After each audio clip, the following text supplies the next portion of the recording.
السلام عليكم ورحمة الله.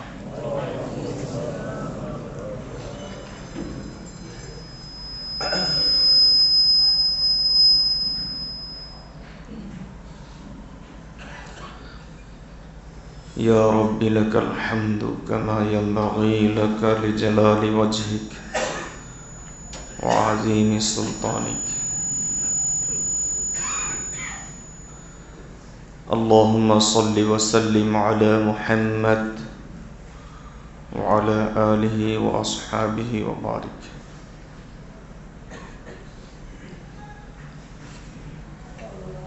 أما بعد فأعوذ بالله من الشيطان الرجيم. بسم الله الرحمن الرحيم. قل إن كنتم تحبون الله فاتبعوني يحببكم الله.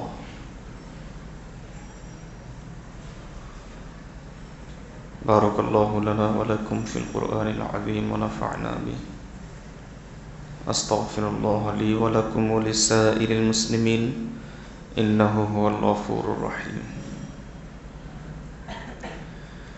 সমস্ত প্রশংসা আল্লাহ তাআলার জন্য। আল্লাহ তাআলা আমাদেরকে জুমার নামাজ আদায় করার লক্ষ্যে আল্লাহর ঘর মসজিদে আসার তৌফিক দান করেছেন, আলহামদুলিল্লাহ।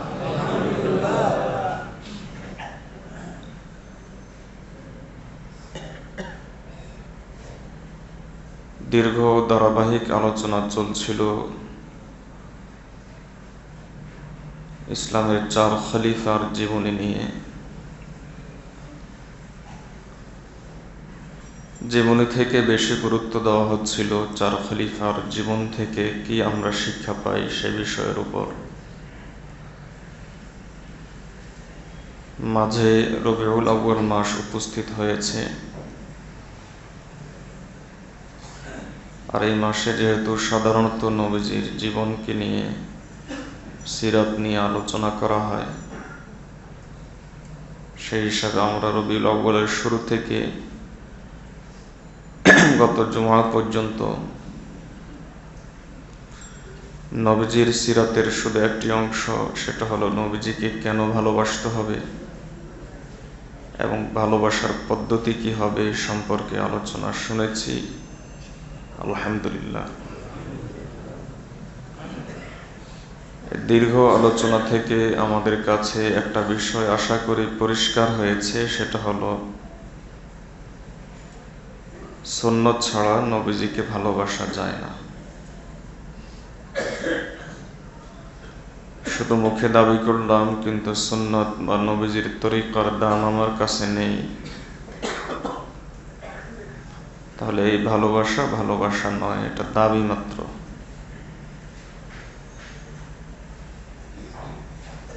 যেহেতু সুন্নত সম্পর্কে আলোচনা এসেছে, সেহেতু আজকে হঠাৎ মনে হলো একটা বিষয় আলোচনা না করলে মনে হয় এই আলোচনাটা অপূর্ণাঙ্গই থেকে যাবে। সেটা হাকিমুল উম্মত আশরাফ আলী থানভী রহমতুল্লাহ আলাইহির একটা অভিজ্ঞতার কথা। আমার যতদূর মনে পড়ে ইতিপূর্ব কোন এক জুমাতে এ বিষয়ে আপনাদের সামনে আলোচনা করেছি, আলহামদুলিল্লাহ। স্মরণ করিয়ে দেওয়ার উদ্দেশ্যে আজকেও আবার আলোচনা করব, যাতে করে আমাদের জীবনটা সুন্নতি জীবন হয়ে যায়, সুন্নতের উপর আমাদের আমল যেন চলে আসে, সুন্নতের রঙে যেন আমরা রঙিন হয়ে যাই।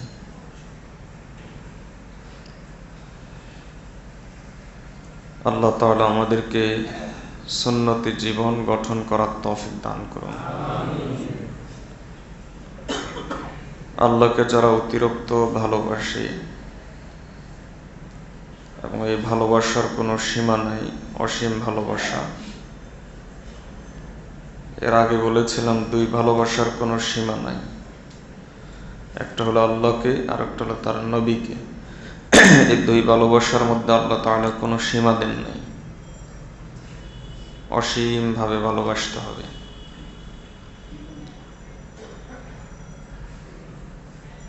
আল্লাহকে যারা অসীমভাবে ভালোবাসে,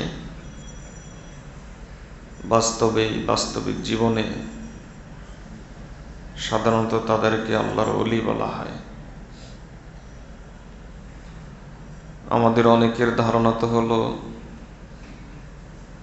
যে আল্লাহর ওলি মানে বিশেষ কোনো কিছু। আসলে তা নয়। আল্লাহর ওলি হওয়ার একমাত্র রাস্তা হলো নবীজির সুন্নাত। নবীজির সুন্নাত যার মধ্যে যত বেশি, সে তত বড় আল্লাহর ওলি। নবীজির সুন্নাত, নবীজির তরিকার প্রধান মিশন হলো কালিমা লা ইলাহা ইল্লাল্লাহ। সেই হিসাবে সকল মুমিনই আল্লাহর ওলি।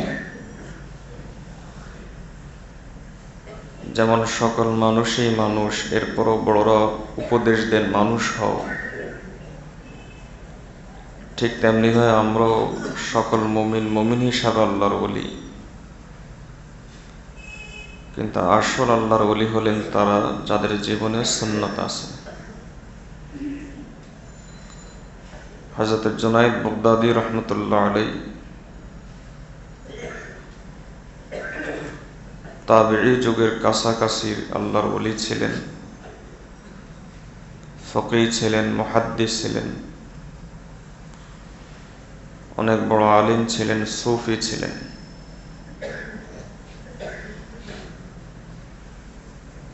তাবেঈ যুগের কাছাকাছি ফকীহ, মুহাদ্দিস, সুফি হিসাবে যে কয়জন সুফি আল্লাহর ওলি প্রসিদ্ধ, তার মধ্যে ইনি একজন। আরো কিছু প্রসিদ্ধ আল্লাহর ওলি ছিলেন ওই যুগের কাছাকাছি, যেমন আবুল হাশেম আস-সুফি, ইমাম আহমদ রহমতুল্লাহ আলাইহির উস্তাদ, বাইজিদ বোস্তামি রহমতুল্লাহ আলাইহি, হাসান বসরি রহমতুল্লাহ আলাইহি তাবেঈ ছিলেন। তো জুনায়েদ বাগদাদী রহমতুল্লাহ আলাইহিকে একবার এক লোক বলল, হযরত, শুনেছি আল্লাহর ওলিদের কাছ থেকে কত কারামত প্রকাশ পায়, তো আপনার কাছ থেকে এরকম কোনো কারামত তো আজ পর্যন্ত দেখলাম না। তখন তিনি জালালে চলে আসলেন। তিনি ওই শাগরিদকে জিজ্ঞেস করলেন, তুমি কি আমার কাছ থেকে কখনো নবীজির একটি ছোট্ট সুন্নত তরক হতে দেখেছ? বলে, না। তাহলে এর চাইতে বড় কারামত আর কি? এর চাইতে বড় কারামত তো আর নাই। আকাশে উঠতে পারা, বিশেষ ম্যাজিক দেখাতে পারা, এটা জাদুঘররাও পারে। যারা মেসমারিজম আত্মস্থ করেছে তারা অনেক অলৌকিক অনেক কিছু দেখাইতে পারে। এজন্য আমাদের বড়রা বলে থাকেন, অলৌকিক কোনো কিছু প্রকাশ পাওয়ার জন্য ঈমানও জরুরি না। প্রসিদ্ধ ঘটনা, একবার হাকিমুল উম্মত থানভী রহমতুল্লাহ আলীর কাছে এক লোক এসে বলল, হযরত, আমি তো উঠতে উঠতে আকাশে উঠে যেতে পারি। হযরত বললেন, খুব ভালো, আপনি বিশ্বাস করেন না মনে হয়। না, অবিশ্বাসের কি আছে? লোকটা হিন্দু। তো সে উঠতে উঠতে আকাশের কিছু দূর উঠে গেল। হাকিমুল উম্মত বিসমিল্লাহ বলে জুতা মেরে দিলেন, আর ওকে জুতা দিয়ে পিটাইতে পিটাইতে নিচে নামিয়ে দিল। তো এই ধরনের আকাশে উঠতে পারা, অলৌকিক কিছু প্রকাশ পাওয়া, এটা আল্লাহর ওলি হওয়ার মাপকাঠি না। আল্লাহর ওলি হওয়ার একমাত্র মাপকাঠি হলো নবীজির সুন্নাত তার মাঝে কি পরিমাণ আছে। আমাদের বড়রা তো সুন্নতের এতটাই গুরুত্ব দিতেন, যেমন থানভী রহমতুল্লাহ এর কথাই বলি, যখন তার কাছে 2টা রুটি আসতো, রুটি যখন আসতো নাস্তার জন্য, তিনি আগে দেখতেন কোনটা একটু ঠান্ডা বেশি, ওইটা আগে খেতেন, আর গরমগুলো আস্তে আস্তে খেতেন। তো আমরা তো আগে গরমটা খাই। তো একদিন ওনাকে জিজ্ঞেস করা হলো যে হযরত, এতে হিকমত কি? আল্লাহ ওয়ালাদের সোহবত, তাদের সংস্পর্শে আসার জন্য যে বলা হয়, এজন্যই বলা হয়, দেখে দেখে অনেক কিছু শেখা যায়। মুফতি শফি রহমতুল্লাহ আলাইহি বলতেন, সোহবতের চাইতে দামি কোনো জিনিস আল্লাহর কাছে যদি থাকতো, তাহলে সাহাবায়ে কেরামের নাম সাহাবী হতো না, কারণ সাহাবী সোহবতের কারণেই হয়েছে। তো থানভী রহমতুল্লাহ আলাইহি উত্তর দিলেন, বিষয়টা হলো এই যে ঠান্ডা রুটিটা এটা একটু আগে বানানো হয়েছে, অন্তত 2-5 মিনিট আগে হলো নবীজির যুগের কাছের, আর যেটা গরম সেটা পরে বানানো হয়েছে, এটা নবীজির যুগের থেকে দূরে। তো নবীজির যুগের কাছের রাসূল সাল্লাল্লাহু আলাইহি ওয়াসাল্লাম বলেছেন, খায়রুল কুরুনি কারনি সুম্মাল্লাযীনা ইয়ালুনাহুম সুম্মাল্লাযীনা ইয়ালুনাহুম, আমার যুগ হলো সোনালী যুগ, উত্তম যুগ, সাহাবায়ে কেরামের যুগ উত্তম যুগ, তাবেঈদের যুগ উত্তম যুগ। আরেক হাদিসে নবীজি বলেন, এরপরে বহু ফিতনা, বহু ইখতিলাফ দেখা দিবে, তোমরা এই 3 যুগকে আঁকড়ে ধরো। আলহামদুলিল্লাহ, 4 মাযহাবের 4 ইমাম এই 3 যুগের লোক। এর পরবর্তীতে যত মত দল তৈরি হয়েছে, পরবর্তী ফিতনা। আল্লাহ আমাদেরকে 3 যুগের মনীষীদের অনুসরণ করার তৌফিক দান করুন।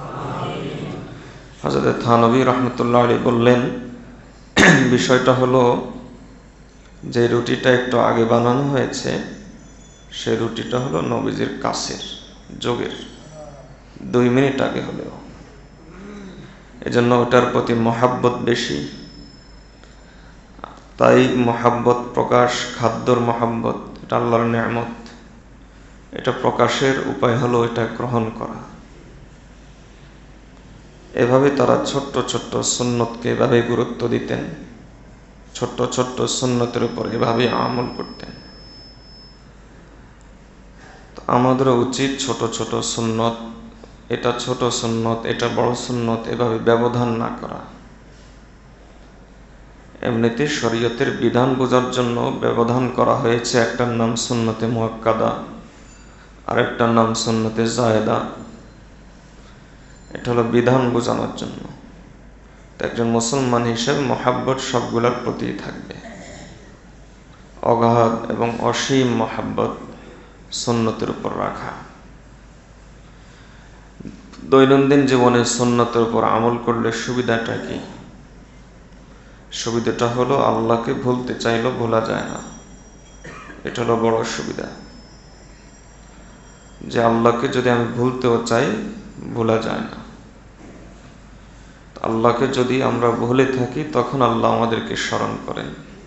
হাদিসে কুদসি রাসূলুল্লাহ সাল্লাল্লাহু আলাইহি ওয়াসাল্লাম বলেন, আল্লাহ তাআলা বলেন, হে বনি আদম, যখন তুমি আমাকে ভুলে যাও তখন আমি তোমাকে স্মরণ করি, আর যখন আমরা স্মরণ করব তখন আল্লাহ আমাদেরকে কি পরিমাণ স্মরণ করবেন। আল্লাহু আকবার কাবীরা। আল্লাহ তাআলাকে আমাদের জীবনের 24টি ঘন্টায় অন্তরে রাখার তৌফিক দান করুন। দৈনন্দিন জীবনে সুন্নত ও আমল হলে আমাদের ঘুম, আমাদের খানা পিনা সবকিছু ইবাদত হয়ে যাবে। আমার শেখ ও মুর্শিদ দৃষ্টান্ত পেশ করেন। তিনি বলেন যে, ধরে নাও কেউ কারো বাড়িতে গেল কোনো প্রয়োজনে, তো মালিক আসতে দেরি, এজন্য সে ওখানে বসে বসে কিছুক্ষণ ঝিমাইল,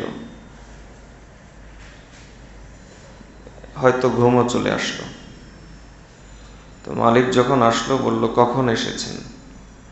তখন সে সময়ের কথা বলে, এত সময় আগে এসেছি।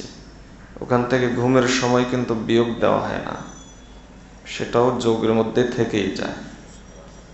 তো আমরা যখন ছোট্ট ছোট্ট সুন্নত দিয়ে আল্লাহকে স্মরণ করতে থাকব, তারপর আল্লাহর দরবারে, মালিকের দরবারে যখন একদিন উপস্থিত হব, মালিক আমাদের ঘুমের সময়গুলো ইবাদত থেকে কাটবেন না, মালিক আমাদের আরামের সময়গুলো ইবাদত থেকে বিয়োগ দিবেন না। এগুলো আমাদের ইবাদত হিসাবে তিনি ধরে নেবেন। আল্লাহ আমাদেরকে, আমাদের মালিককে সুন্নত দিয়ে মহাব্বত করার তৌফিক দান করুন। আসলে আল্লাহ তো হলেন অনেক বড়, সবচাইতে বড়, সব কিছুর চাইতে বড়। সকলকে ছাড়া সব কিছুই করতে পারেন, সকলেই কোনো কিছু করতে পারে না তাকে ছাড়া, তার নাম আল্লাহ। এত বড় মালিক থেকে বরকত নেওয়া, রহমত নেওয়া আমাদের মতো দুর্বলদের জন্য অসম্ভব। যেমন ট্রান্সফরমারের সাথে যদি একটা বাল্ব লাগানো হয়, বাল্ব থাকবে না, ফুটে যাবে। এজন্য একটা মাধ্যম ব্যবহার করা হয়, তার। আল্লাহকে পাওয়ার মাধ্যম, আল্লাহকে তো আমরা সরাসরি পাওয়া কঠিন, পাবো না। এজন্য আল্লাহ তার হিসাবে, মাধ্যম হিসাবে দিয়েছেন মুহাম্মাদুর রাসূলুল্লাহ সাল্লাল্লাহু আলাইহি ওয়াসাল্লাম, যাতে করে এটাকে মাধ্যম হিসাবে ব্যবহার করে আমরা আল্লাহকে পেয়ে যাই। আল্লাহ কোরআন মজিদের মধ্যে বলেছেন, কুল ইন কুনতুম তুহিব্বুনাল্লাহা ফাত্তাবিউনি ইউহিব্বুকুমুল্লাহ। যদি তোমরা আল্লাহকে পেতে চাও, আল্লাহর ভালোবাসা পেতে চাও, তাহলে তোমরা আমার নবীজির সুন্নতের অনুসরণ করো। গত সপ্তাহে বলেছিলাম, না এর আগের সপ্তাহে, সুন্নতের মধ্যে আমাদের জীবনের নিরাপত্তা। আল্লাহ কোরআন মজিদে বলেছেন, যতদিন আপনি থাকবেন ততদিন আপনার উম্মত বেইজ্জতি হবে না, লাঞ্ছিত হবে না, অপমানিত হবে না, মজলুম হবে না। তো নবীজি নাই, নবীজিকে রাখার পদ্ধতি হলো সুন্নাত। যদি আমরা সুন্নতের উপর আমল করি, আল্লাহ তাআলা আমাদেরকে লাঞ্ছিত করবেন না। তিনটা সুন্নত রয়েছে, হাকিমুল উম্মতের কথা দিয়ে শুরু করেছিলাম। তিনটা সুন্নত রয়েছে, এই তিনটা সুন্নত নিয়ে আলোচনা করা আমার মূল উদ্দেশ্য। তিনটা সুন্নত রয়েছে, যে তিনটা সুন্নতের উপর আমল করতে পারলে হাকিমুল উম্মত থানবী রহমতুল্লাহ আলাইহি বলেন, বান্দার মাঝে ধীরে ধীরে অন্যান্য সুন্নতের উপর আমলের যোগ্যতা চলে আসে। আমার শেখ ও মুর্শিদ হাকিমুল উম্মতের এই কথাটা নকল করে তিনি দৃষ্টান্ত পেশ করেন। তিনি বলেন, বাচ্চা যখন জন্ম নেয় তখন মায়ের দুধ তার পেটে সয়, অন্য দুধ সয় না, অথবা বকরির দুধ। আর অন্য দুধ দিতে হলেও দুধের চাইতে পানির অংশ বেশি মিশাইতে হয়, না তার পেটে সয় না। আস্তে আস্তে যখন সে বড় হতে থাকে, হজম শক্তি বাড়তে থাকে, বাড়তে বাড়তে একসময় গরুর দুধও খেতে পারে, মহিষের দুধও খেতে পারে, আর তার পেটের সমস্যা হয় না। তো আমরাও নবীজির সমস্ত তরিকাকে তো আপন একসাথে করতে পারবো না। নবীজির সমস্ত সুন্নতকে একসাথে আমল করা আমাদের জন্য একটু অসম্ভব। এজন্য ধীরে ধীরে যোগ্যতা তৈরি করা। এই তিনটা সুন্নত হলো প্রথম ধাপ। এই তিনটা সুন্নতের উপর যদি আমল করা আমরা শুরু করি, ধীরে ধীরে বড় বড় সুন্নত আর অন্যান্য যত অসংখ্য অগণিত সুন্নত আছে, সেগুলোর উপর আমল করার যোগ্যতা আল্লাহ আমাদেরকে দিয়ে দিবেন। আমাদের হজম শক্তি বেড়ে যাবে, তখন অন্যান্যগুলোর উপর আমল করার যোগ্যতা আল্লাহ আমাদেরকে আস্তে আস্তে দিয়ে দিবেন। 1 নম্বর সুন্নত, বেশি বেশি করে সালামের প্রচার এবং প্রসার করা। এটা আজকে আমাদের থেকে উঠে গেছে। আসলে আমরা যে নিরাপত্তাহীনতায় আছি, নানাভাবে নানা দিক থেকে, পারিবারিক টেনশন, চাকরির টেনশন, রিজিকের ব্যবস্থা নাই, জানের নিরাপত্তা নাই, মালের নিরাপত্তা নাই, এই যে একটা চিত্র গোটা বিশ্বের মধ্যে চলছে মুসলমানদের, এর পেছনে অনেকগুলো কারণ। তার মধ্যে এক হাদিসে একটা কারণ পাওয়া যায়। আনিল বারা ইবনে আযিব রাদিয়াল্লাহু তাআলা আনহু قال قال رسول الله صلى الله عليه وسلم আফশু সালাম বাইনাকুম তাসলামু। নবীজি সাল্লাল্লাহু আলাইহি ওয়াসাল্লাম বলেন, বেশি বেশি করে সালাম বলো, সালামের প্রচার প্রসার করো, আল্লাহর পক্ষ থেকে নিরাপত্তা পাবে। আল্লাহ তাআলা তোমাদেরকে নিরাপদ জিন্দেগি দান করবে। কত বড় আমল! আল্লাহ তাআলা আমাদেরকে এই আমলটা করার তৌফিক দান করুন। এক হাদিসে এক সাহাবী বললেন যে ওয়ালা রাসূল সাল্লাল্লাহু আলাইহি ওয়াসাল্লাম হাদ্দিসনি বিশাইইন, আমাকে এমন একটা আমল শিক্ষা দিন ইউজিবুল জান্নাহ, যার কারণে জান্নাত আমার জন্য অবধারিত হয়ে যাবে। নবী করিম সাল্লাল্লাহু আলাইহি ওয়াসাল্লাম তিনটা আমলের কথা বললেন। এই তিনটা আমল: নম্বর 1, ইতআমুত তাআম, গরিব দুঃখীকে সহযোগিতা করা, খানা খাওয়ানো। নম্বর 2, ইফশাউস সালাম। আশ্চর্য ব্যাপার কি জানেন, সালামের ব্যাপারে যত জায়গায় হাদিস এসেছে নবীজি কোথাও বলেন নাই সালাম দাও, নবীজি বলেছেন সালামের প্রচার করো। একটা হলো সালাম দেওয়া, একটা হলো প্রচার করা। দিতে দিতে অভ্যস্ত হওয়ার চাইতে বেশি হয়ে গেলে সেটা প্রচার হয়। আর দেওয়া তো হলো একবার দুইবার দিলাম। নবীজি কেমন প্রচার করতেন হাদিসের মধ্যে এসেছে, দেওয়ালের আড়াল থেকে এসে নবীজি আবার সালাম দিতেন। এটাকে বলা হয় প্রচার। দেওয়ালের আড়াল হয়েছেন, আবার বের হয়েছেন, সালাম দিতেন। তা আমরা তো সালাম দেই না, প্রচার তো পরের কথা। হাদিসের মধ্যে নবী করিম সাল্লাল্লাহু আলাইহি ওয়াসাল্লাম বলেন ওয়া ইফশাউস সালাম, 2 নম্বর আমল হলো সালামের প্রচার এবং প্রসার করা। 3 নম্বর নবীজি বলেন ওয়া হুসনুল কালাম, কথা সুন্দর করা। এখন তো দিনদারির পরিবেশ নাই। আগেকার যুগে যদি কেউ পাগল হইতো তাহলেও বক বক করতো, জিকির দিয়ে, আজান দিয়ে। অমুক পাগল হয়ে গেছে, কেমনে বুঝলা? মাঠে মাঠে আজান দেয়। আর এখন ভালো মানুষে এমন বক বক করে যে পাগলের চাইতে বেশি। এই জন্য হুসনুল কালাম, জবান নিয়ন্ত্রণ করা। হাকিম উল-উম্মত থানবী রহমতুল্লাহ আলাইহি বলেন যে তুমি কথা বলার আগে 1 সেকেন্ডের জন্য চিন্তা করো যে আমার এই কথা দ্বারা দুনিয়ার ফায়দা না আখিরাতের ফায়দা। যদি দুনিয়ার এবং আখিরাতের কোনো ফায়দা নাই তাহলে এমন কথা কেন বলবো? আমার শেখ ও মুর্শিদের একটা ছোট্ট রিসালা অনুবাদ করা হয়েছে, জবান কি হেফাজত কিজিয়ে, জবান সামলান। আপনারা অনেকে পেয়েছেন। বুজুর্গানের দ্বীনের এই সমস্ত বইগুলো পড়বেন, জীবন পরিবর্তন হয়ে যাবে, দিল বদলে যাবে। আল্লাহ তাআলা আমাদের দিলকে আল্লাহর জন্য বানানোর তৌফিক দান করুন। তার 1 নম্বর আমল হলো সালাম। সালামের ব্যাপক তাসির, ব্যাপক প্রভাব। হাদিসের মধ্যে নবীজি করিম সাল্লাল্লাহু আলাইহি ওয়াসাল্লাম বলেন যে লা তাদখুলুনাল জান্নাতা হাত্তা তাহাব্বু। চেইনটা দেখেন নবীজি কিভাবে একের পর এক মালা গেঁথেছেন। নবীজি বলেন লা তাদখুলুনাল জান্নাতা হাত্তা তুমিনু ওয়া লা তুমিনু হাত্তা তাহাব্বু আওয়ালা আদুল্লুকুম আলা শাইইন ইযা ফাআলতুমুহু তাহাব্বাতুম আফশুস সালামা বাইনাকুম। নবী করিম সাল্লাল্লাহু আলাইহি ওয়াসাল্লাম বলেন তোমরা যতক্ষণ মুমিন হবে না ততক্ষণ জান্নাতে যাবে না। দেখেন এটা রাখেন, নবীজি এখান থেকে আরেকটা বের করতেছেন, ততক্ষণ পর্যন্ত তোমরা মুমিন হবে না যতক্ষণ পরস্পর পরস্পরকে মহাব্বত করবে না। এরপরে নবীজি বলেন যে এবার তোমাদেরকে মহাব্বতের রাস্তা দেখাচ্ছি। আওয়ালা আদুল্লুকুম আলা শাইইন, এমন একটা আমল কথা কি তোমাদেরকে বলবো না, যখন করবে মহাব্বত বাড়বে। কি সেটা? নবীজি বলেন আফশুস সালামা বাইনাকুম। এখানেও বলেন নাই সালাম দাও, নবীজি বললেন সালামের প্রচার এবং প্রসার করো, বেশি করে সালামের ব্যাপক প্রচার করো। আল্লাহ তাআলা আমাদেরকে সালামের ব্যাপক প্রচার করার তৌফিক দান করুন। আসসালামু আলাইকুম বললে এক হাদিসে নবীজি বলেন 10 নেকি, ওয়া রাহমাতুল্লাহ বললে 20 নেকি, ওয়া বারাকাতুহু বললে 30 নেকি। আমাদের দেশে অনেকেই আরো বাড়ায়, ওয়া মাগফিরাতুহু ওয়া জান্নাতুহু, আরো কি কি। পণ্ডিতের দরকার নেই, হাদিসে যতটুকু আছে ততটুকু।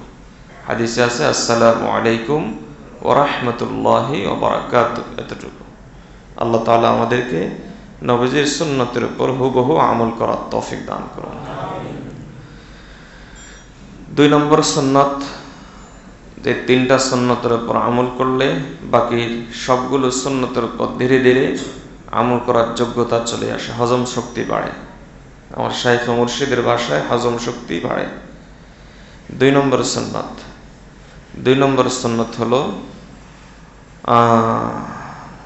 উত্তম কাজ, আমার তবিয়ত, আমার বিবেক যে কাজটাকে উত্তম মনে করে সেই কাজটাকে সেই কাজের ক্ষেত্রে ডানকে প্রাধান্য দেওয়া এবং বিসমিল্লাহ বলে শুরু করা। যেমন পোশাক পরা, আমার তবিয়ত, আমার যুক্তি, আমার বিবেক বলে এটা একটা ভালো কাজ, কাজেই আমি ডানকে প্রাধান্য দিব, এর অর্থ ডান হাতটা আগে ঢুকাবো, বিসমিল্লাহ বলে ঢুকাবো। মসজিদে প্রবেশ করা, আমার তবিয়ত, আমার যুক্তি বলে এটা হলো ভালো কাজ, কাজেই আমি ডান পাওটা আগে দিব। আজকে দেখা যাবে যে আমরা সকলেই এই সুন্নতে আমল করি কিনা, যে আমরা ডান পাটা আগে দিব ঢোকার সময়, বের হওয়ার সময় বাম পাটা। কারণ মসজিদ থেকে বের হওয়া গুনার পরিবেশ, আর মসজিদ হলো গুনামুক্ত পরিবেশ। গুনামুক্ত পরিবেশ থেকে গুনার পরিবেশে চলে যাচ্ছি, এজন্য একটু একটু মনে দুঃখ রাখি, হে আল্লাহ, আপনি আমাকে গুনার পরিবেশে গুনাহ থেকে বেঁচে থাকার তৌফিক দান করুন। এজন্য বামটাকে আগে দেওয়া, বাম পাওটাকে আগে দেওয়া বের হওয়ার সময়, আর ঢোকার সময় ডান পাটা আগে দেওয়া। এভাবে একটু জুতা পরা ভালো কাজ, মানুষ জুতা ছাড়া থাকলে সুন্দর লাগে না, এজন্য ভালো কাজ, কাজেই ডান পাটা আগে দেওয়া। খানা খাওয়া ভালো কাজ, ডান হাত দিয়ে খাওয়া। এভাবে উত্তম কাজগুলোর ক্ষেত্রে ডানকে প্রাধান্য দেওয়া, বিসমিল্লাহ বলে শুরু করা। আল্লাহ আমাদেরকে বিসমিল্লাহর উপর বেশি করে আমল করার তৌফিক দান করুন। নবীজি বলেন, তোমরা শয়তান থেকে কি দূরে থাকতে চাও? তোমরা কি এটা চাও যে তোমাদের শোয়ার ঘরে, আরামের জায়গাতে, খানার জায়গাতে তোমাদের শয়তান আসবে না? সাহাবায়ে কেরাম বলেন, অবশ্যই ইয়া রাসূলুল্লাহ, বালা, অবশ্যই ইয়া রাসূলুল্লাহ। রাসূলুল্লাহ সাল্লাল্লাহু আলাইহি ওয়াসাল্লাম বললেন, লা ইয়াদখুলুশ শাইতানু মাবিতান ওয়ালা মাকিলান ওয়ালা তুআমান মান ক্বালা বিসমিল্লাহ। যে ব্যক্তি বিসমিল্লাহ বলবে তার শোয়ার সময়, খাওয়ার সময়, আরামের সময় বিসমিল্লাহ বলবে, শয়তান সেখানে আসবে না।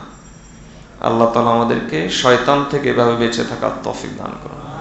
পলিসি গ্রহণ করতে হয়, পলিসি। শয়তান আমাদের অদেখা শত্রু, এই শত্রু মোকাবেলা আমরা সরাসরি করতে পারবো না। আল্লাহ যদি সরাসরি লাগাইয়া দিতেন মোকাবেলায়, তাহলে পারতামও না, কারণ সে অনেক শক্তিশালী। এই জন্য আমাদের দ্বারা সম্ভবও ছিল না। এই জন্য আমার শেখ ও মুর্শিদ মাহবুবুল উলামা পীর জুলফিকার আহমদ নকশবন্দি দামত বারাকাতুহুম দৃষ্টান্ত পেশ করেন। ছোট্ট বাচ্চার উপর একটা বোঝা দেওয়া হয়, বাবা মা তার মাথার উপর বোঝা দেয়। বোঝা দেওয়ার সময় বাবা মা বুঝে যে নিতে পারবে না, তো করে কি, নিজে ধরে রাখে আর বলে চলো আব্বু। আর যখন সে হাঁটে তখন বলে বাহ বাহ, আমার ছেলে তো বড় হয়ে গেছে। তো আল্লাহ তাআলা আমাদেরকে শয়তান থেকে বাঁচার জন্য বলেছেন, তা আসলে তো আমরা বাঁচতে পারবো না। এই জন্য আল্লাহ বলেন যে তোমরা এক কাজ করো, আমার পানা নিয়ে নাও, আমার আশ্রয় নিয়ে নাও। যখন বাচ্চারা যখন মারামারি করে, তখন ভয় আর বাইরে যায় না। কেন যায় না? আর একটা বাচ্চা যেটার সাথে মারামারি করছে দেখলে মারাবে, কিন্তু যখন বাবা বাইরে যায় তখন তার হাত ধরে যায়, আর ওটার দিকে তাকায়, চোখ বড় বড় করে তাকায়, বুঝায় দেখো আমি কার সাথে আছি। তো আমি যখন এভাবে শয়তান থেকে আশ্রয় নিয়ে যখন আল্লাহর হাত ধরে ফেলবো, আল্লাহর রহমতের হাত ধরে ফেলবো, তখন আল্লাহ বলেন আমার জিম্মা হয়ে গেল যে আমি শয়তানকে দমন করে নেব। আল্লাহ তাআলা আমাদেরকে এভাবে আল্লাহর কাছে শয়তান থেকে পানা চাওয়ার তৌফিক দান করুন। বিসমিল্লাহ বলে শুরু করা, আর ডান হাত দিয়ে খাওয়া, ডান হাত গ্রহণ করা। উত্তম কাজগুলোর ক্ষেত্রে ডানকে প্রাধান্য দেওয়া। ডান হাত বললে ডান হাতও হতে পারে, ক্ষেত্রবিশেষ ডান পা হতে পারে, ক্ষেত্রবিশেষ ডান দিক হতে পারে, অর্থাৎ ডানকে প্রাধান্য দেওয়া। হাদিসের মধ্যে নবী করিম সাল্লাল্লাহু আলাইহি ওয়াসাল্লাম বলেন, লা ইয়াকুলান্না আহাদুকুম ওয়া লা ইয়াশরাবান্না বিশিমালিহি ফাইন্না শাইতানা ইয়াকুলু ওয়া ইয়াশরাবু বিশিমালিহি। যে তোমাদের মধ্যে কেউ যেন খানা, পানীয়, কোনো কিছু বাম হাত দ্বারা গ্রহণ না করে। এখন তো ওই যে বাজারে যে পানীয় যেগুলো আছে, সেগুলো টিনের ক্যান যদি হয়, তাহলে তো বাম হাতে খাওয়া যুবকদের স্টাইল হয়ে গেছে, বাম হাতে রাস্তার পাড়ে দাঁড়িয়ে দাঁড়িয়ে খাওয়া। আহা, নবীজি বলেন শয়তান খায়, শয়তান বাম হাতে খায়। আমরা কি তাহলে আল্লাহ মাফ করুন না বলি? বাকিটা আপনারাই বুঝে নেন। নবী করিম সাল্লাল্লাহু আলাইহি ওয়াসাল্লাম বলেন যে লা ইয়াকুলান্না আহাদুকুম ওয়া লা ইয়াশরাবান্না, তোমাদের মধ্যে কেউ যেন অবশ্যই নবীজি বলেন নাই যে তোমাদের মধ্যে কেউ যেন না খায়, নবীজি বলেন অবশ্যই যেন না খায়, অবশ্যই যেন তোমাদের মধ্যে কেউ পান না করে বাম হাত দ্বারা। ফাইন্না শাইতানা ইয়াকুলু ওয়া ইয়াশরাবু বিশিমালিহি, কারণ শয়তান খায়, শয়তান পান করে বাম হাত দ্বারা। আল্লাহ তাআলা আমাদেরকে দ্বিতীয় সুন্নতের উপরও আমল করার তৌফিক দান করুন। বলেন তো প্রথমটা কি? সালাম। সালামটা শুদ্ধ করে নেবেন, অন্তত আ এবং মু এই দুটো উচ্চারণ শুদ্ধ হলে বাকিটা আস্তে আস্তে পুরা শুদ্ধ হয়ে যায়। আ এবং মু, আসসালামু আলাইকুম, আসসালামু আলাইকুম, শুদ্ধ করে নেওয়া। মস্ক করে নেবেন। ওলামায়ে কেরামের কাছে আসতে 1 মিনিট লাগে, মস্ক করতে 2 মিনিট লাগে, খুশি হন তারা। এতে একজন আলেমকেও খুশি করা হলো, নিজের জীবনের ফায়দা হলো, আসার কারণে তালেবে ইলমের সওয়াব পাইলেন, আসার কারণে একজন মুসলমানের সাক্ষাতের সওয়াব, সৎকারের সওয়াব পাইলেন। একটা মাসালা জানার জন্য, শেখার জন্য কদম বাড়াইলেন, প্রতি কদমে গুনাহ মাফ হলো, ফেরেশতারা নূরের পর বিছাইল, কত ফজিলত। কিন্তু আমরা এই ফজিলতগুলো নেই না, কারণ অলসতা, খেয়াল করি না, গাফলতি, আর অন্য কিছু না। অন্যথায় আল্লাহ এবং তার নবীজির প্রতি মহাব্বত আমাদের অন্তরে নাই এরকম না, সবার অন্তরে কম বেশি আছে, কিন্তু খেয়াল করি না। এই যে মহাব্বত, ছোট্ট ছোট্ট মহাব্বত, এগুলো প্রকাশ করার জন্য তো বড় কোনো টাকা পয়সাও খরচ করতে হয় না, অথবা এমন কোনো ক্ষতি হয় না, ছোট্ট ছোট্ট জিনিস, কিন্তু এর দ্বারা ধীরে ধীরে হজম শক্তি বাড়ে। আল্লাহ তাআলা ধীরে ধীরে আমার মধ্যে আল্লাহর রং, নবীজির রং নিয়ে আসে। সিবগাতাল্লাহ ওয়া মান আহসানু মিনাল্লাহি সিবগা, আল্লাহ বলেন আমার রঙের চাইতে উত্তম রং আর কার হতে পারে। আল্লাহ তাআলা আমাদেরকে আল্লাহর রঙে রঙিন হওয়ার তৌফিক দান করুন। 3 নম্বর সুন্নত হলো বেশি বেশি করে জিকির করা। এটা তো আজকে আমাদের সমাজ থেকে, আমাদের থেকে চলেই গেছে। আমরা মনে করি জিকির করবে কে? পীর সাহেবের মুরিদরা, যে যারা পীর সাহেবের মুরিদ হয়েছে তারা জিকির করবে, আর আমাদের অন্য কারো জিকিরের দরকার নেই। অথচ আল্লাহ তাআলা কোরআন মজিদে নবীদেরকে পর্যন্ত, গতকালকে মনে হয় ইসলাহি মজলিসে বলেছিলাম যে আল্লাহ তাআলা কোরআন মজিদে নবীদেরকে পর্যন্ত নির্দেশ দিয়েছেন যে তোমরা আল্লাহর জিকির করো। তো আমরা কি নবীদের চাইতে বড় হয়ে গেছি নাকি? ওয়ালা তানিয়া ফি যিকরি, আল্লাহ হযরতে মুসা এবং হারুন আলাইহিস সালামকে বলেছেন আমার জিকির বলবা না, কোন অবস্থাতেই জিকির বলা যাবে না। স্বয়ং নবী করিম সাল্লাল্লাহু আলাইহি সাল্লামকে আল্লাহ নির্দেশ দিয়েছেন জিকির করার জন্য। আর আল্লাহ তাআলা বলেছেন যে যে ব্যক্তি আমার জিকির থেকে অনীহা প্রকাশ করবে জিকিরের ব্যাপারে, ইয়াসলুকহু আযাবান সাআদা, আল্লাহ তাআলা এমন আযাব দিবেন যে আযাব ধীরে ধীরে বাড়বে। সাআদ মানে ধীরে ধীরে বাড়া, আস্তে আস্তে বাড়তে থাকা। আল্লাহ তাআলা এই আযাব ধীরে ধীরে বাড়তে থাকবেন। এটা দুনিয়ার আযাবও হইতে পারে, জাহান্নামের আযাবও হইতে পারে। আমাদের জীবনে যে এই অশান্তির কারণ কি? আমার শেখ ও মুর্শিদ বলেন মূল কারণ হলো আমরা আল্লাহর জিকির ছেড়ে দিয়েছি। কারণ আল্লাহ কোরআন মজিদে আমাদেরকে সৃষ্টি করেছেন কে? সকলে বলি আল্লাহ। যে যে জিনিস বানায় সে জানে যে সেটা টেকসই হবে কিভাবে। যেমন আমার শেখ ও মুর্শিদ বলেন কেউ যদি সিঙ্গার মেশিন কিনে আনে, সিঙ্গার কোম্পানির মেশিন, তো কোম্পানি বলে দেয় যে আমার এই সেলাইয়ের মেশিনটা ব্যবহার করতে হলে আমার কোম্পানির তেল ব্যবহার করতে হবে, আর না হয় মেশিনে যদি কোনো সমস্যা হয় ভাই আমাদের দোষ নেই। তো আল্লাহ তাআলা আমাদেরকে সৃষ্টি করেছেন, আমরা কিভাবে টেকসই হব, কিভাবে পৃথিবীর বুকে বেশি দিন টিকে থাকব, কিভাবে আমাদের হায়াত বাড়বে, কিভাবে আমাদের শান্তি বাড়বে। মানুষ যত টেনশন মুক্ত থাকে তার হায়াত তত দীর্ঘ হয়। আগেকার যুগের মানুষ বেশি হায়াত কেন পাইতো? এত টেনশন তাদের ছিল না। এখন 40 বছর যায় না, এর আগে দাড়ি সাদা হয়ে যাচ্ছে। আল্লাহর নবী আলাইহিস সালামের টেনশন ছিল। নবীজি আলাইহিস সালামকে জিজ্ঞেস করা হয়েছে ইয়া রাসূলুল্লাহ মান শাইয়াবাকা ইয়া রাসূলুল্লাহ, ও আল্লাহর রাসূল সাল্লাল্লাহু আলাইহি ওয়াসাল্লাম আপনার চুল দাড়ি দেখি 2-4-5টা সাদা হয়ে গেছে, কারণ কি? সাহাবী যখন নবীজিকে জিজ্ঞেস করলেন, নবীজি বলেন শাইয়াবাতনি সূরাতু হুদ, সূরা হুদ কিয়ামতের আলোচনা, আখিরাতের আলোচনা। এই আখিরাতের আলোচনা আর কিয়ামতের আলোচনা, জাহান্নামের আলোচনা, এই আলোচনা পড়ে পড়ে শুনে শুনে আমি বুড়ো হয়ে গেছি। তাহলে টেনশন মানুষকে বুড়া করে দেয়, এটাই কোরআন হাদিস অস্বীকার করে না, কোরআন হাদিস কথাটাকে স্বীকার করে। তাহলে আমাদের আজকে অল্প বয়সে চুল সাদা হয়ে যাচ্ছে, দাড়ি সাদা হয়ে যাচ্ছে, গাল ভিতরে ঢুকে যাচ্ছে, ডায়াবেটিস, হার্টের সমস্যা, প্রেশারের সমস্যা, কত সমস্যা। এই সব সমস্যার কারণ কি? কারণ আমাদের দিলে শান্তি নাই, দিল থেকে আমাদের শান্তি দূর হয়ে গেছে। আমরা যদি আল্লাহকে বেশি করে স্মরণ করি, আল্লাহকে বেশি করে ইয়াদ করি, তাহলে আমাদের দিলে শান্তি চলে আসবে। এজন্য আমি প্রায় বলে থাকি, এই ওয়াজ আপনাদেরকে একাধিকবার করি এবং মনে উঠলেই করি।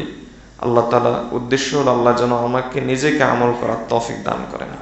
কারণ একটা কথা নিজে বললেই মনে বসে, যতবার বলবো ততবার দিলে বসবে, আপনাদের দিলেও বসবে, আমার দিলেও বসবে। আমরা সকলেই রোগী, সকলেই আমরা রোগী, সকলেই নিজেদের আমলের হিসাব করলে সকলেই আমরা জাহান্নামের আসামি হয়ে আছি। আল্লাহ যেন আমাদেরকে জাহান্নামের আসামি থেকে তার রহমত দ্বারা নাজাত দান করেন।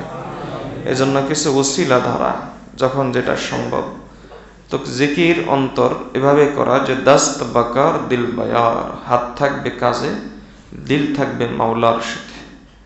দুনিয়া কি মুশকিলও মে ভি ও বা খুদা রহে, দুনিয়ার ব্যস্ততার মধ্যে আল্লাহর সাথে থাকতে হবে। সবকে সাথ রাহকর ভি সবসে জুদা রহে, রিজালুন লা তুলহিহিম তিজারাতুন ওয়ালা বাইউন আন যিকরিল্লাহ। এভাবে অন্তরের মধ্যে আল্লাহর জিকিরকে সদা সর্বদা জাগ্রত রাখা। এই অনেকেই বলে থাকেন, আমাকে মহাব্বত করেন এমন ভাইয়েরা অনেক সময় বলে থাকেন, হুজুর এটা সম্ভব হয় না। আমি তাদেরকে পরামর্শ দেই যে 24 ঘন্টা জীবন, এই 24 ঘন্টার মধ্যে ভাগ করেন। আপনি আপনার সাংসারিক কাজকর্ম, চাকরির কাজকর্ম, ব্যবসায়িক কাজকর্ম করবেন, তবে 1টা ঘন্টা নিয়ম বানান, সবক বানান, যে আমি এই 1টা ঘন্টা আমি কাজের সাথে সাথে আল্লাহকে স্মরণ করতে থাকবো। 1টা ঘন্টা এভাবে কিছুদিন চলার পর এটাকে বাড়ান, যে আজকে আগামীকাল থেকে 2 ঘন্টা, এভাবে আস্তে আস্তে বাড়ান, আগামীকাল থেকে 3 ঘন্টা, আস্তে আস্তে বাড়ান, আগামীকাল থেকে 4 ঘন্টা। এভাবে 1 ঘন্টাও যদি সম্ভব না হয়, প্রথমে 10 মিনিট করে, তবে এটা জীবনের সবক বানান। জীবনের সবক বানান যে অন্তত 10 মিনিট আমি, আমার কাজও চলবে, দোকানদারিও চলবে, অফিসেও থাকবো, কোনো কিছুর কোনো সমস্যা হবে না, দিলে থাকবে আল্লাহ আল্লাহ, দিলে থাকবে আল্লাহ আল্লাহ। এভাবে আমি আমার জীবনটাকে সাজাই, জীবনটাকে গোছাই। এটা এমন এক সুন্নত, এমন এক আমল, নবী করিম সাল্লাল্লাহু আলাইহি ওয়াসাল্লাম বলেন যে মুখের জিকিরের চাইতে এই অন্তরের জিকিরের ফজিলত 70 গুণ বেশি। মুখের জিকিরের চাইতে, মুখের জিকিরের ফজিলত অনেক। যেমন কি ফজিলত? নবী করিম সাল্লাল্লাহু আলাইহি ওয়াসাল্লাম বলেন, তোমাদের মধ্যে কেউ যদি কৃপণতার কারণে সদকা করতে না পারে, আর কেউ যদি কাপুরুষতার কারণে জিহাদ করতে না পারে, তাহলে তোমরা বেশি করে জিকির করো, আল্লাহ তাআলা তোমাকে দানশীল এবং মুজাহিদের মর্যাদা দিয়ে দেবেন। এটা মুখের জিকির। তো মুখের জিকির ফজিলত অনেক অনেক বেশি, অনেক বেশি। আপনার একটা জবান, একটা অঙ্গ আল্লাহকে স্মরণ করে যাচ্ছে, এর চাইতে বড় মর্যাদার আর কি হতে পারে? তো এটার মূল্য অনেক বেশি। তবে এর চাইতে মূল্য বেশি হলো অন্তরের জিকিরের। রাসূলুল্লাহ সাল্লাল্লাহু আলাইহি ওয়াসাল্লাম বলেন, জিক্রে খামিল করো। সাহাবায়ে কেরাম বললেন, মা জিক্রুল খামিল ইয়া রাসূলুল্লাহ। রাসূলুল্লাহ বললেন, ইয়া আল্লাহ রাসূল সাল্লাল্লাহু আলাইহি ওয়াসাল্লাম, জিক্রে খামিল কি জিনিস? নবী করিম সাল্লাল্লাহু আলাইহি ওয়াসাল্লাম বললেন, আইয়াজকুরাল্লাহ তাআলা মিন দুনাল জাহরি বিল কওল, যে তুমি আল্লাহ তাআলার স্মরণ করবা, আওয়াজ থাকবে না, এভাবে তুমি আল্লাহর স্মরণ করবা। আল্লাহর স্মরণ এভাবে অন্তর করতে থাকলে হাদিসে নবীজি বলেন 70 গুণ বেশি। কেন? আমার শেখ ও মুর্শিদ বলেন অনেকগুলো কারণ, সবগুলো কারণ বলবো না, 1-2টা বলি। যে একটা কারণ হলো জবানে জিকির, অনেক সময় এতে রিয়া চলে আসে, নিজেকে জিকির কারি মনে হয়, আল্লাহর ওলি ওলি মনে হয়, ওজব চলে আসে যে আমার আমলটা আরেকজনে দেখুক যে আমি জিকিরে বসছি, জিকির করতেছি। তাহলে আশঙ্কা থাকে, আমলটা নষ্ট হওয়ার আশঙ্কা থাকে, রাস্তা থাকে, শয়তান ধোঁকা দেওয়ার, এই আমলের মধ্যে রিয়া ঢুকানোর, নাপাকি ঢুকানোর রাস্তা থাকে। কিন্তু অন্তরে কোনো লোক জিকির করলো আর সকলের সাথেই সে থাকলো, কেউই টের পেল না যে অন্তরে জিকির চলতেছে, তাহলে রিয়া মুক্ত আমল। কোনোভাবেই এই আমলের মধ্যে এখলাসে কমতি হয় না। এজন্য এই আমলটার ফজিলত আল্লাহর কাছে বেশি। কারণ আল্লাহ তো আমলের কোয়ান্টিটির চাইতে কোয়ালিটি বেশি দেখেন, সংখ্যার চাইতে গুণগত মান বেশি দেখেন। তো এটার জন্য আল্লাহর কাছে এই আমলের গুরুত্ব অনেক বেশি। আল্লাহ তাআলা আমাদেরকে এই আমলটা করার তৌফিক দান করুন, আল্লাহর জিকির করা। আর হাদিসের মধ্যে এসেছে, রাসূলুল্লাহ সাল্লাল্লাহু আলাইহি ওয়াসাল্লাম বলেন, কিয়ামতের দিন যখন ফেরেশতারা দাঁড়াবে, কিরামুন কাতিবুন ফেরেশতারা কিছু লোকের আমলনামা দেখবে, বলবে, ও আল্লাহ, এই আমলগুলো তো আমরা দেখি নাই, আসলো কোত্থেকে? দেখি নাই, আমরা লেখিও নেই। নবী করিম সাল্লাল্লাহু আলাইহি ওয়াসাল্লাম বলবেন, আল্লাহ তাআলা বলবেন যে বান্দা আমল করেছে গোপনে, আমি আল্লাহ লিখে রেখেছি গোপনে। মিয়ানে আশিকে মাশুক রমজিস কিরামুন কাতিবিরা হাম খবর নিস। আল্লাহ তাআলা আমাদেরকে এই আমলটা করার তৌফিক দান করুন। বেশি জিকিরের জন্য, অভ্যাস করার জন্য ওলামায়ে কেরাম একটা পরামর্শ দেন। এই পরামর্শটা শুনিয়ে দিই যে উপরে ওঠার সময় আল্লাহু আকবার বলা, নিচে নামার সময় সুবহানাল্লাহ বলা, সমতল ভূমিতে চলার সময় যে কোনো জিকির করতে থাকা। আল্লাহ তাআলা আমাদেরকে এই তিনটা সুন্নতের উপর আমল করে নবীজির মহাব্বত প্রকাশের তৌফিক দান করুন। আল্লাহ তাআলা আমাদেরকে ধীরে ধীরে হজম শক্তি বাড়িয়ে আমাদের গোটা জীবনকে সুন্নতের উপর এনে আল্লাহর ওলি হয়ে জান্নাতুল ফিরদাউসে যাওয়ার, নবীজির সাথে থাকার তৌফিক দান করুন। ওয়া মা আলাইনা ইল্লাল বালাগ। যারা সুন্নাত পড়েন সুন্নাত পড়েন।